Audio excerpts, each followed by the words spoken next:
As Mike Bloomberg often says, if you can't measure something, you can't manage it. And that applies to companies and it applies to countries. And right now, the question of how we're managing the global economy is critically important.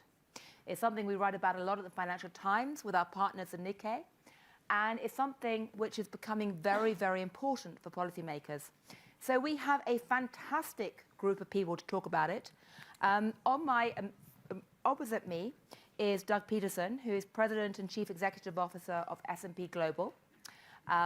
Next to him is Mariana Mazzucato, who is Professor of Economics and also author of a book, The Value of Everything, which is exactly about this question of what's wrong with GDP. And on my immediate left, your right, is Heizo Takenaka, who was former finance minister, economics minister in Japan, and is now professor at Keio University. Now, the issue of how we look at GDP is particularly relevant because this was basically a 20th century construct. It was created to measure manufacturing, industrial processes that dominated the world in the 20th century. But we've moved on. We have digital world, we have the environmental issues, things that really are starting to impinge. So, Doug, when you look at this issue, as someone who's not an economist, not a policymaker, but in the data business at S&P, what do you think about how we're using GDP today? Well, first of all, GDP is so critical for us as a CEO and as executive because we use it to make decisions about where we're going to invest. So when we're looking around the world where we want to invest, where we're going to put our new operations, we look to see where is their growth. So it has consequence for people like me to look at where we're going to be investing. When we talked earlier about the new economy, in the old economy, the old GDP that you just described, not only was it built around a manufacturing economy, a farm-based economy, the way that information is gathered is still antiquated. Can you imagine how much information there is at Amazon and MasterCard and new ways to gather information? We can talk more about that. And then another part that's still antiquated is there's many activities that aren't picked up. You don't pick up informal activity, so you don't pick up cash-based activity, which in many economies is large. So the black market, basically. Well, no, different. Not the black market. If you the grey market, or cash market. Let's put it tax evasion, and then you've got another market. It's homework, people that work at home, and then you have the illegal market. So there's parts of it, and some economies that's up to 35% of GDP that's missed.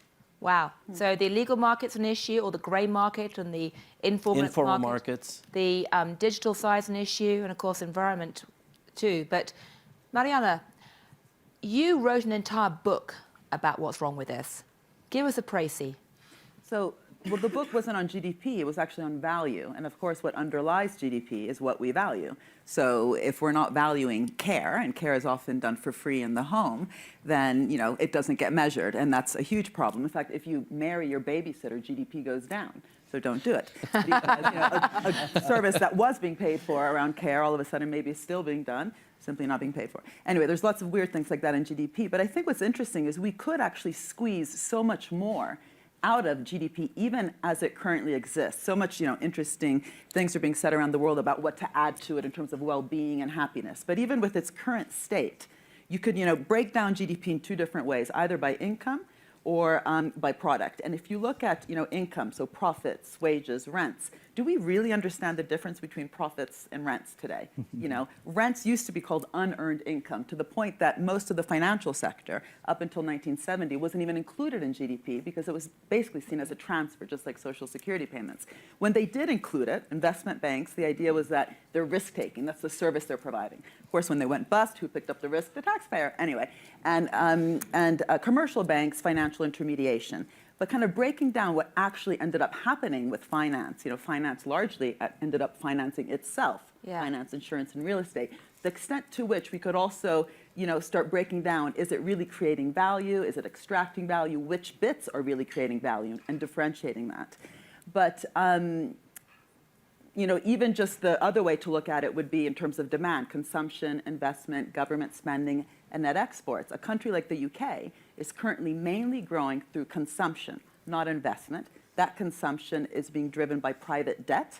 So the ratio of private debt to disposable income is back at record levels. That you can see with just GDP as it stands without any happiness, but no one's talking about that. It should be in the front pages of the Financial Times Okay, well, we're going to come back. That's what caused the crisis. We're going to come back in a moment and talk about what can be done to fix this. But the idea that, once upon a time, Wall Street wasn't even measured in GDP might be taken as quite insulting for a lot of the big financial titans. But it also shows the type of problems there are and how statistics just don't keep up with changes in the economy.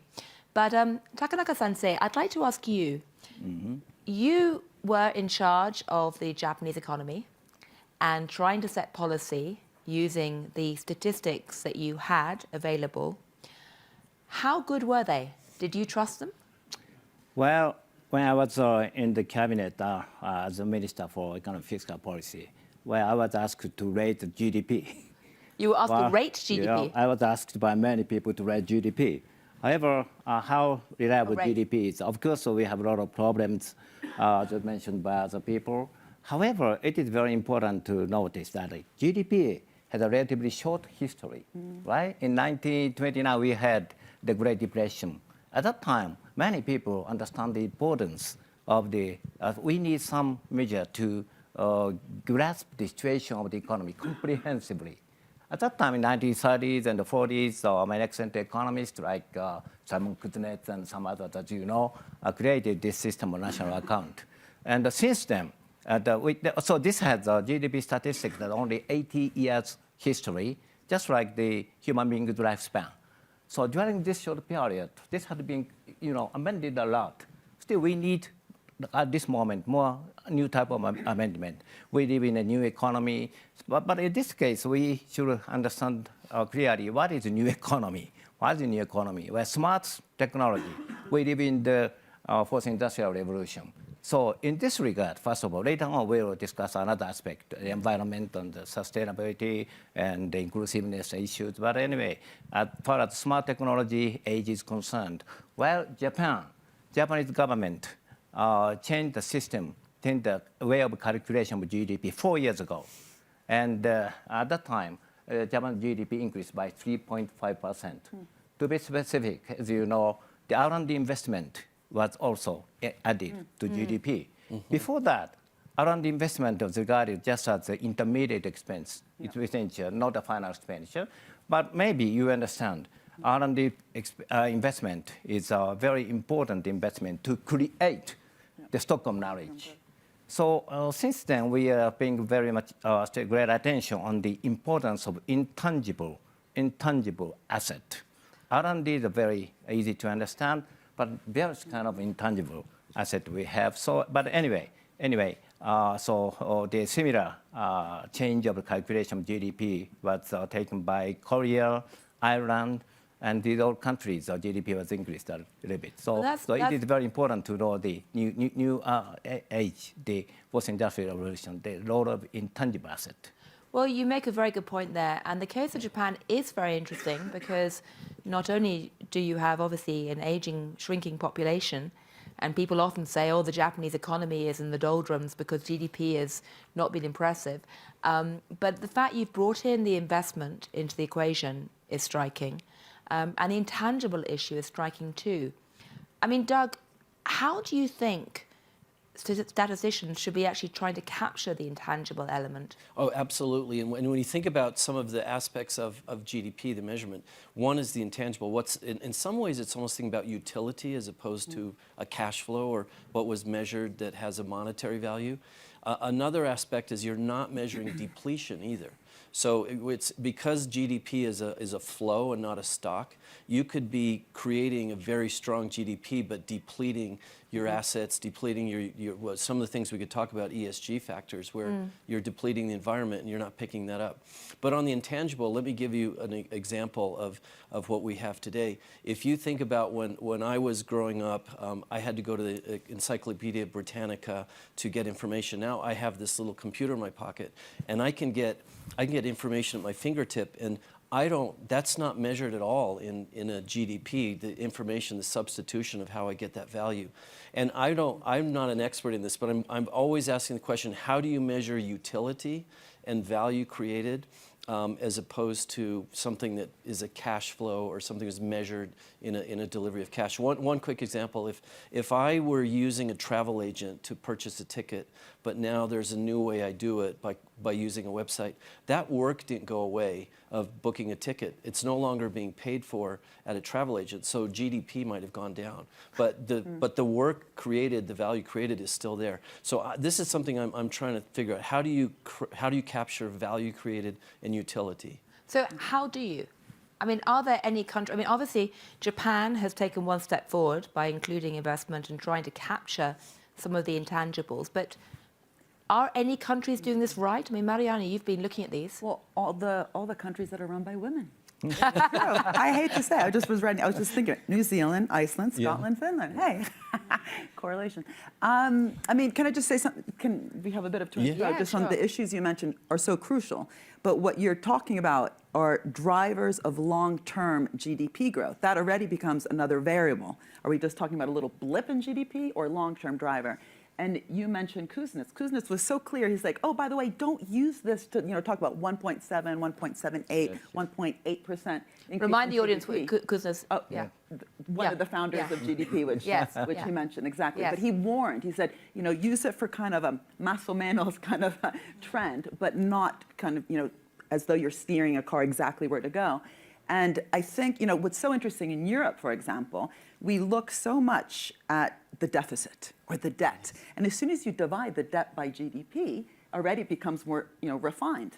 And so Italy, for example, is always accused that it's spending too much, but it hasn't. Its deficit has been, 2 to 3%, often lower than Germany's, but debt to GDP, very high. Why? Because the long-run drivers of GDP, things like productivity, have not grown for almost 20 years in Italy.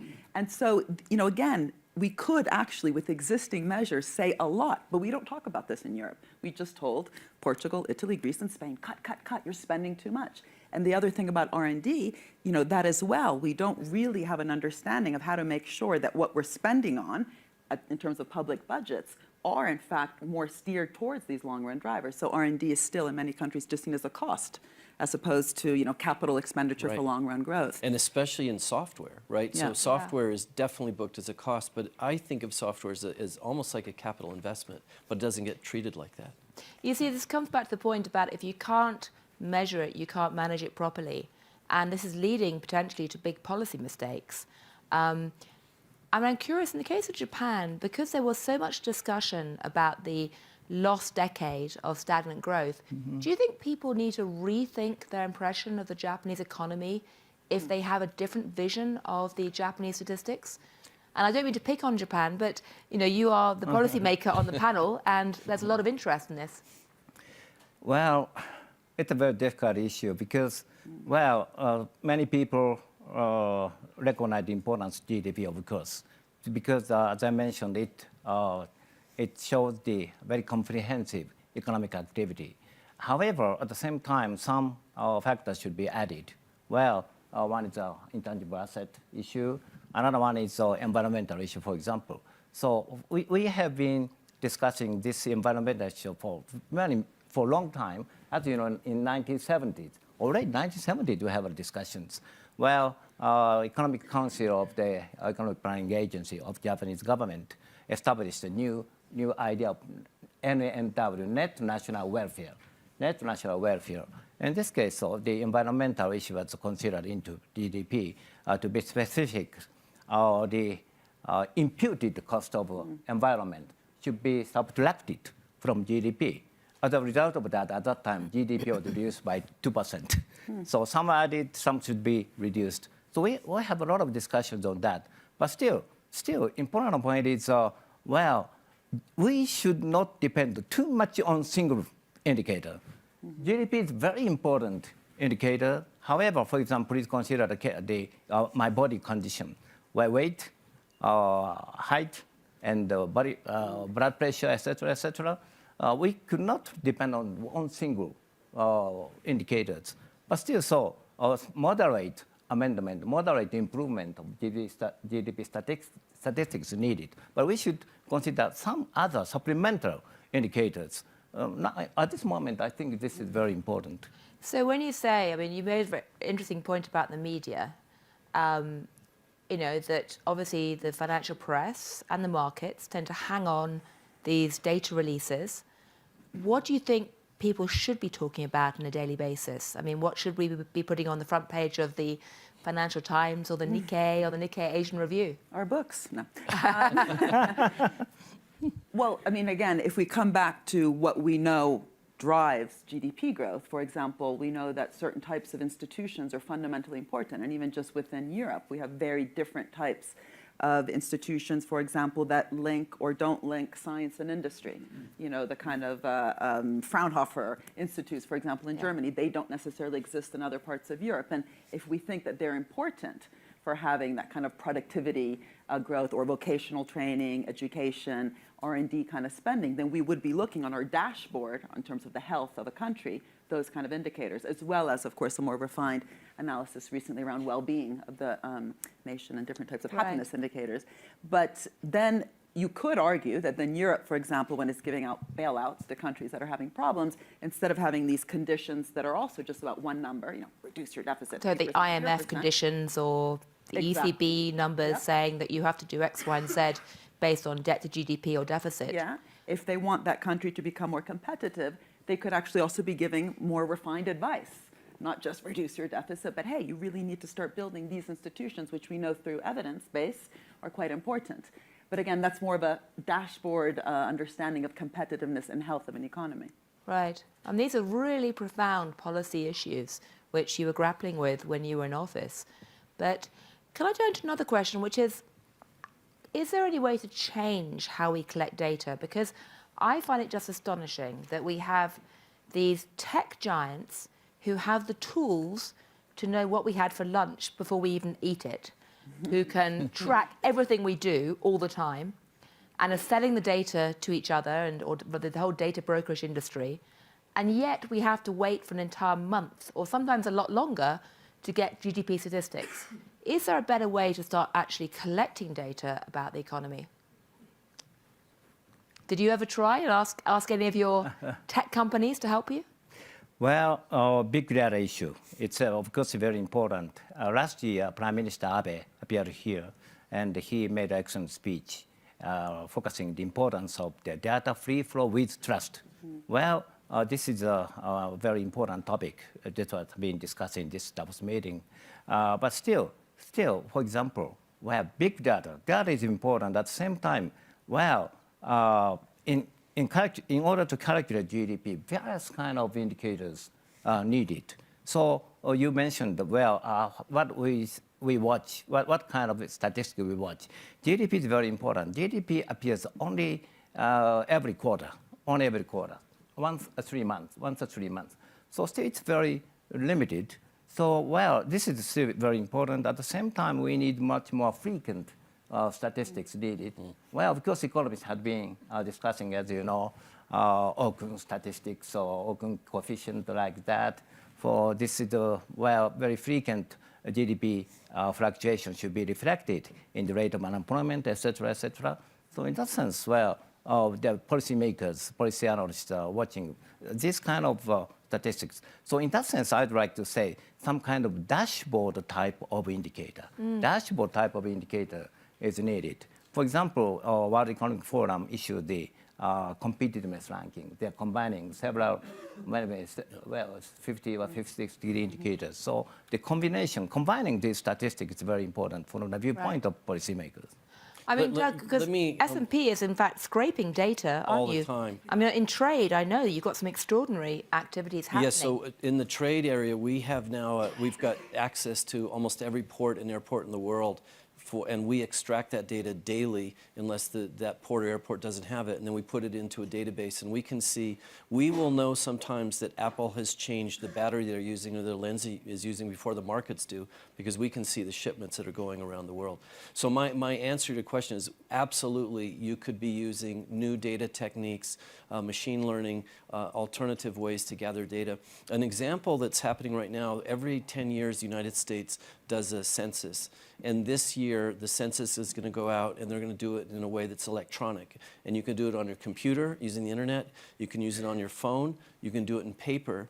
And they only expect that about 65% of the people are going to do one of those three, which means there's still going to be 35% of the people that they're going to have to go hire 300 to 600,000 people as part-time workers to go finish the census. So they're, in the Department of Commerce in the U.S. is attempting this new approach using the phone and the internet. And I do think that it's a good step that they're trying something new about gathering fundamental data, but there's so many more ways you could do it. But the keyword is fundamental data, and that's different from the speed, you know, how quickly you get the data. Because you could also argue that we have information overload. Do you really need to know GDP figures every kind of 5 seconds? And in fact, you know, getting more refined analysis precisely around the digital economy. There's this great book out called Surveillance Capitalism, and this notion of the behavioral surplus, this book by Shoshana Zuboff. She says that people think they're searching Google for free, but actually Google is searching you for free. And so this whole, again, difference between value creation, value extraction, can we actually start using different types of measures that really tell us the way that we're using the power of the algorithms and new technologies in ways that really contribute to a healthier, more productive capacity in our economy versus a more extractive one. Yes. Takanaka-sensei. Well, marriage is another important aspect of statistics. Of course, GDP, our debt-GDP ratio, this is very important. It's also very important to get a quick information about from the data. At the same time, by analyzing these indicators, we can understand very clearly the strengths and the weakness of this company, or this economy. For example, in the case of the United Kingdom, for example, investment is high or low, consumption high or low, and so on. So in this regard, for example, I would go back to the intangible investment, intangible asset. Well, in the case of Japan, intangible investment GDP ratio is about 9%. 9%. This is clearly lower than that of the United States. In the case of the United States, 15% or so maybe. But the contents of the intangible investment is more important issue for Japan, for example. While R&D investment, Japanese businesses have been investing for this R&D relatively high. This R&D investment GDP ratio in Japan is not relatively high. However, another kind of intangible investment, especially human resource investment and the expenditures on organizational reform, this is very weak in Japan. So by analyzing this intangible asset or intangible investment, well, we can understand the weakness and the strengths of the economy company. This kind of function is very important to make use of this kind of statistics. This is another important aspect of statistics. Right. I'm aware that there are a lot of people in the room who are experts in this field and have a lot to say. So I'm going to turn to the audience for questions in just a moment. But before I do, and do start preparing your questions, before I do, Mariana, can you go back to some of the examples you see which are actually encouraging amongst the countries in dealing with this issue? Because, you know, obviously a lot of the economic reporting in the world tends to be dominated by Europe, the Eurozone, America, Japan, big countries. Are there case studies of countries which are being creative and actually doing the kind of things you're talking about? Well, I think what's interesting is that the conversation's changing from just the measures to, well, what are we even trying to do?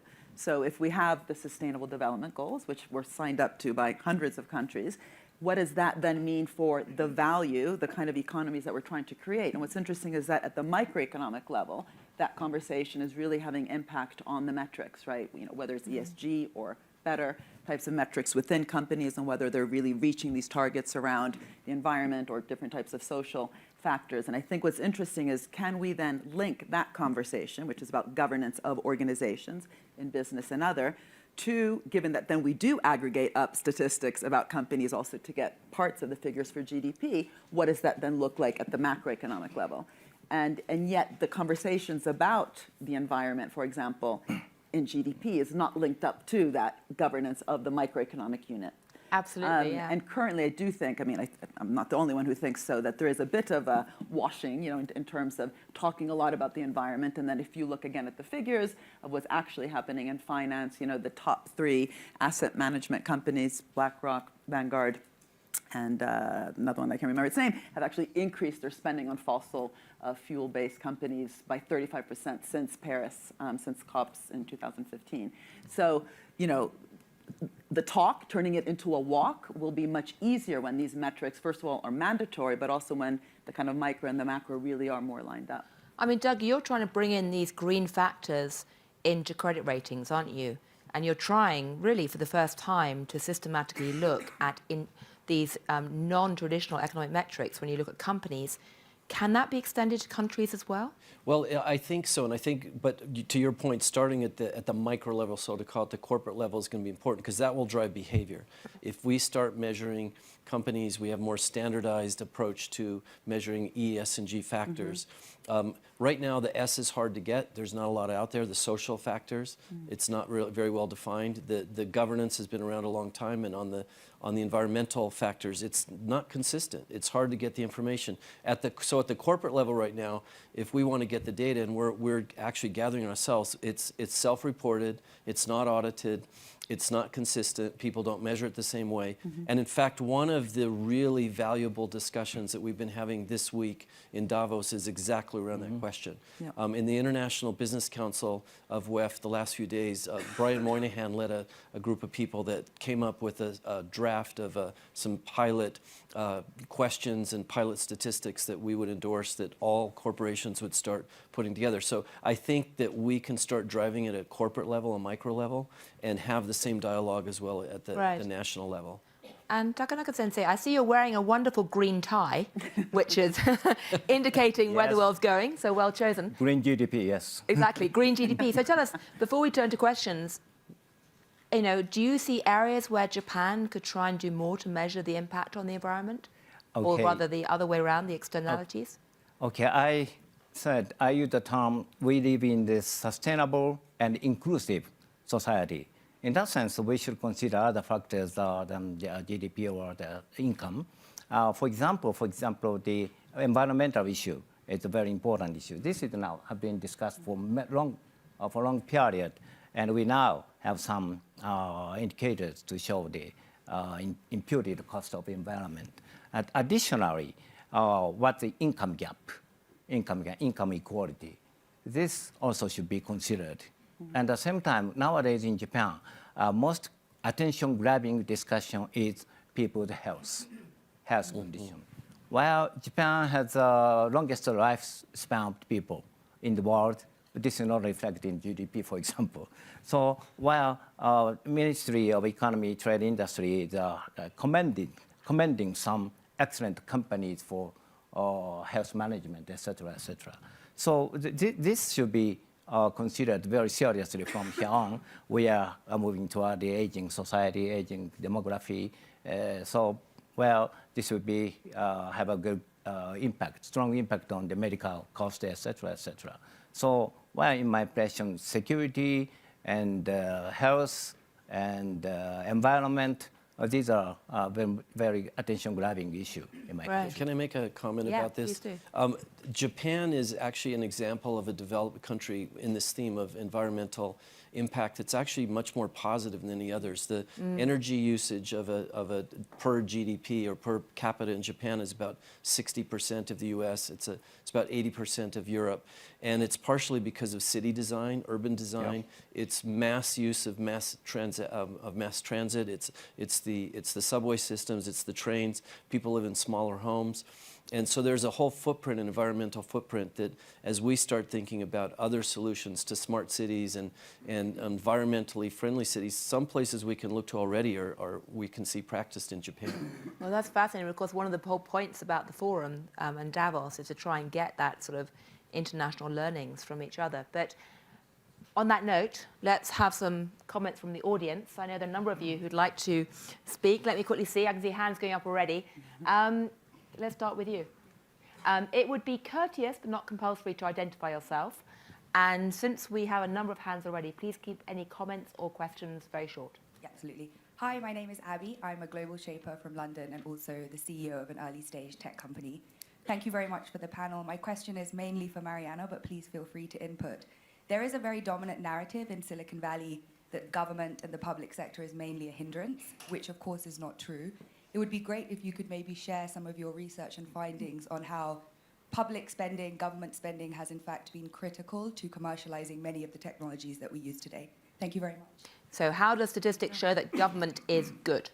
So the phone that your friend there has, is it a smartphone or a stupid phone? It's a dumb phone now. Well, everything that makes your smartphone, I'm sure it's smart, has a little Apple thing on it, and not stupid, was in fact invested by public institutions, right? So internet, Siri, touchscreen display, GPS. Now, what's interesting, though, is that, again, when these are publicly financed institutions, we also don't really have a narrative to talk about this. So in economics, it's not just the value debate that is so interesting, but the way we think of policy is just correcting something. So we talk about it as correcting a market failure. But actually, what public institutions did in Silicon Valley was, really co-create and co-shape that market. And I think this really comes back to this issue of narrative. I mean, GDP isn't just a number. There's narratives around it, both in terms of how we talk about it in the media, but where we think wealth creation comes from, how it can be that, I think it was Lloyd Stein, the head of Goldman Sachs, said in 2009, Goldman Sachs workers are the most productive in the world. And then they were bailed out by, over $10 billion by the US taxpayer. You didn't hear the US taxpayer say, we're the most productive in the world. Right? And a school teacher doesn't say, we're the most productive in the world, because in fact, with public education, when it's free, we only know how to measure the costs, the salaries, not the output. We're still not good at even measuring something as obvious as the value that that a public education system provides. So we literally can't even account for the productivity because we don't have a price for the output. But the big thing about the public sector is that, of course, we need it, but it's not just about kind of wartime, Cold War kinds of technological spending. Coming back to the SDGs, this notion that we really should have mission-oriented kind of spending with real kind of public sector guidance of big directional pushes, and then crowding in bottom-up experimentation also by the business community, or mainly to solve these big public goals. That's a very different way to structure public-private partnership. And I would argue that what we need in WEF is to really also have metrics of how to define an interesting, dynamic, symbiotic public-private partnership going for a goal versus the kind of parasitic predator-prey kind of public-private partnerships we have, for example, in the health sector. Wow. That's a very good, good point. Right, question here, and then another one next to you, and then we'll come around this way. Thanks very much. I'm Jonathan Haskell from Imperial College. I'm going to risk unpopularity by defending GDP, if I may, just for a second. And if we just think back to what it is when we teach GDP to the students, sorry, I'm an economist. You don't need to apologise for being an economist. I think you're in the majority in the room, probably.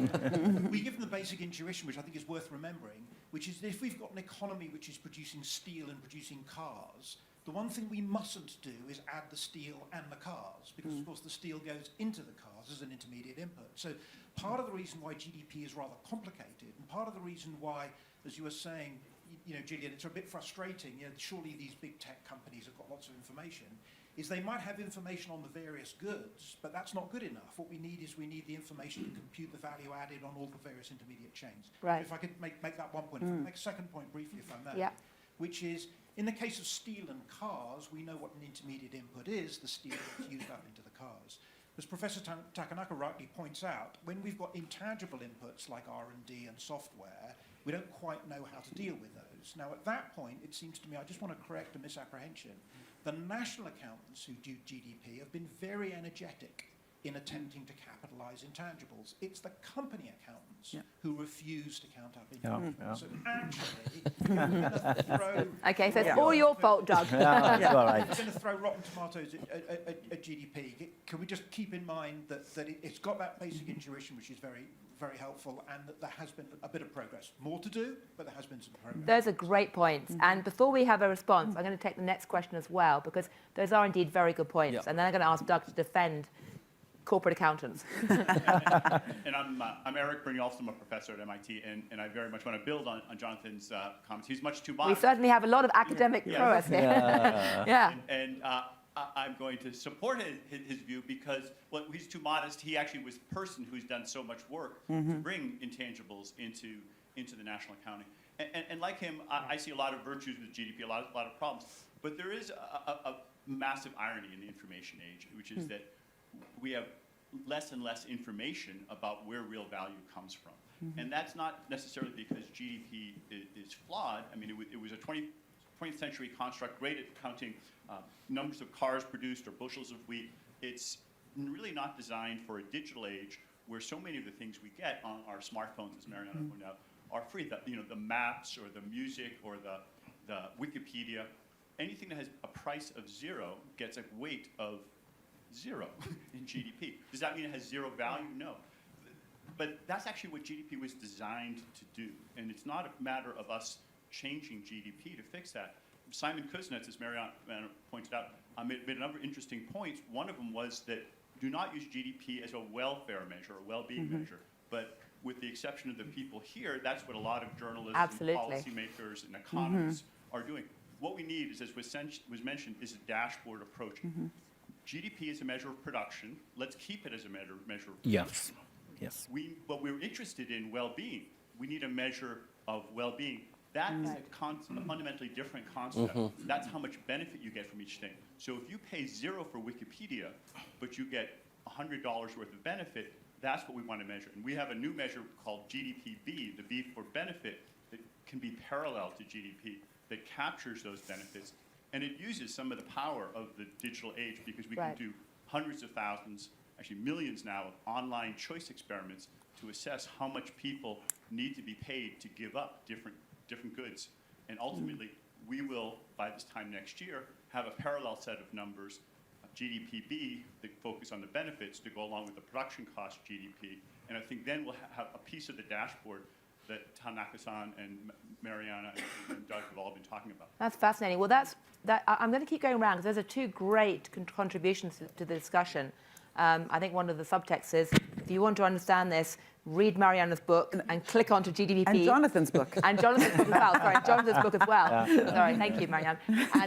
And then you get a good picture of it. But we had a couple of hands waving over here as well, and I want to try and, for fairness, get one person behind me. We haven't got much time left, so if you can be short.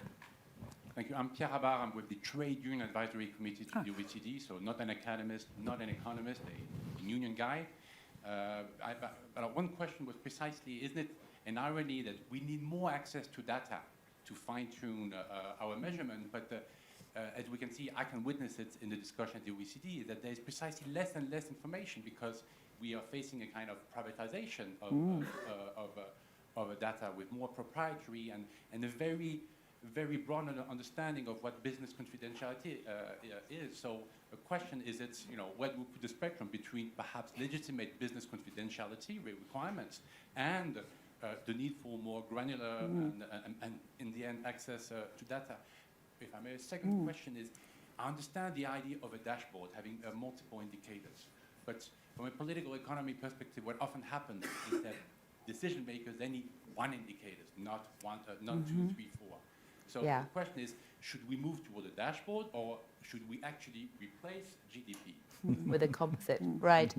I'm going to take one last question and then we're going to let you each respond. I do want to be fair to the room. Make sure I get both right and left. I feel like I'm doing a disservice to your neck muscles, Julie. No. So, John Alexander, I'm more a sort of social scientist than an economist. Well, that side of the softer side of social science, should we say. I'm really interested in this thing about measures as carriers of narrative, and particularly with GDP, that what seems to happen with as a sole measure is it then drives what all the other measures that are talked about are. And so one of the things I'm particularly interested in is on the news, what you see reported, the public face then becomes, particularly the consumer confidence index is something that seems to get a disproportionate level of cover.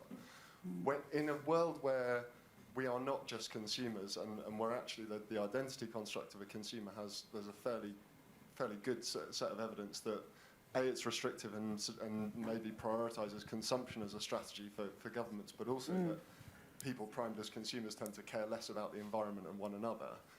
I'm interested in whether there's a feeling that things like consumer confidence ought to be a focus of more conversation rather than just GDP, whether that sort of narrative function should be more of the discussion. So narrative economics. Okay, well, I think we have my calculation. You have about a minute and a half each to deal with those massive existential questions. Doug, do you want to defend corporate accountants and private data? What I will defend is, first of all, to start off, I do think GDP is still critical. We have a time series, it's been around a long time, and it is the foundation of so many decisions. And it's also used by political world, the financial world. And the question we had here today is how can we make it better? And I think we've heard that the second point I want to make is that there is a massive amount of data available to make it better or to find new measurements, whether it's how we think about well-being, how we think about the education system, how we think about the healthcare system. And I will tell you in our own case, both in the ratings business, our index business, et cetera, we incorporate that kind of information into choosing and making a decision about rating or choosing assets which be included in index. It's not just a simple GDP metric. And then finally, we're in a world where data is now massive. It's everywhere. And every single organization is either struggling with or embracing a data strategy. And I think as part of our discussion here, everybody has to have a data strategy and how they're going to use new machine learning, new approaches to managing large volume of data. And we need to incorporate that back into how we think about GDP. Right. Mariana. So that question, which was fantastic, as actually all the questions were, it really is about the ownership and the governance of the data and who it benefits. And personalized medicine has created all sorts of data or is benefiting from big data in ways that, for example, the welfare state hasn't yet. And that's one of the biggest questions. How can we actually reinvent the welfare state instead of decimating it, as has been happening in many countries, and really allow it, for example, what they're doing in Barcelona, every time you click on City Mapper, you're generating data, right? Data isn't static, it's being generated now with people on their phones. And they've been thinking about the new kinds of institutions they actually need. For example, a public repository of the data, which, that would come from citizens engaging with phones across the city, which then would benefit immediately public transport. And the transport infrastructure and ideas about mobility, but really kind of benefiting citizens. But that just requires a whole other conversation, which is about democracy and, again, the commons and the data commons. And it's just that we shouldn't assume that because there's so much data out there and we just need to get access to it, it's going to be good. Right. And these questions of ownership and governance are key. Just one quick thing on consumption, just in case it wasn't clear. It's not a good thing when you're growing just by buying things, especially if wages haven't been rising. That mean what's been happening in the UK, and you can see this in the GDP data. That's why I would defend GDP on so many levels. We're just not using it for that. What you can see in the UK is that private debt to disposable income is back at record levels. That is what caused the crisis. The FT, but no other paper is talking about it, and you actually can see that with the GDP data. It's consumption-led growth, fueled by private debt. And that's the problem. That's what causes bubbles to burst. Okay, let me focus on the 1 point, dashboard over GDP. Well, it's a very challenging question, but my personal proposal is the moderate amendment of GDP is needed, especially considering the importance of intangible asset. But my policy suggestion is sometimes criticized as too radical, but I do not recommend radical amendment of GDP this time. For the reason is, but still, you understand quite well, we have so many difficulties in measuring intangible asset. For example, well, how can get the real value, nominal value, real value? Well, it's a very tough task. But so we should consider the environmental issue, and also we should consider intangible asset, but some moderate amendment is needed. At the same time, well, dashboard type of indicator, we should focus more. So GDP or dashboard, this is both are needed. Then my recommendation is very moderate, steady amendment of GDP is needed, and this kind of effort has been accumulated by many economists here. Right. And also, finally, dashboard type of indicator, we should focus more from here on. Right. Well, thank you. Well, I must say, I find this a fascinating discussion. Thank you to all three of you and also the audience. And I take away sort of 3 main points. One is that clearly there are big challenges right now about how we look at the world around us and measure it. And this has big policy implications. What is encouraging is that there is now a debate and recognition. What's perhaps even more encouraging is that groups like the World Economic Forum are trying to bring people together to talk about this, but it's not going to be easy to fix and easy to come to any kind of new path. So there's a lot of work to be done. So on that note, I'd like to finish by asking Zadia Sahidi, who's the Managing Director of the World Economic Forum, to talk about what you're doing on this front and bring this discussion, fascinating discussion, to a close. So give us the answers. Well, be careful. Last year, sitting in this very seat, I promised something that we then ended up having to deliver, so I'll be careful on what I say. Jillian, thank you so much for moderating. Thank you to all of the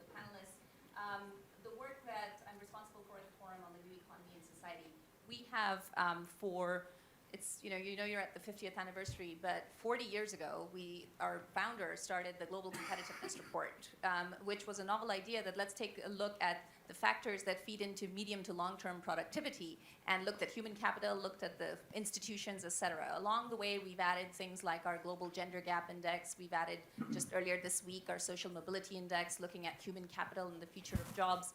And the idea now is, inspired by the work we've been able to do in the last 6 months with our International Business Council on having some convergence around ESG metrics, could we try to help create that dashboard around GDP? So today's conversation has been fascinating. For anybody who would like to be involved in that effort over this coming year, please do talk to me or my team that is here. Thank you so much. So watch this space.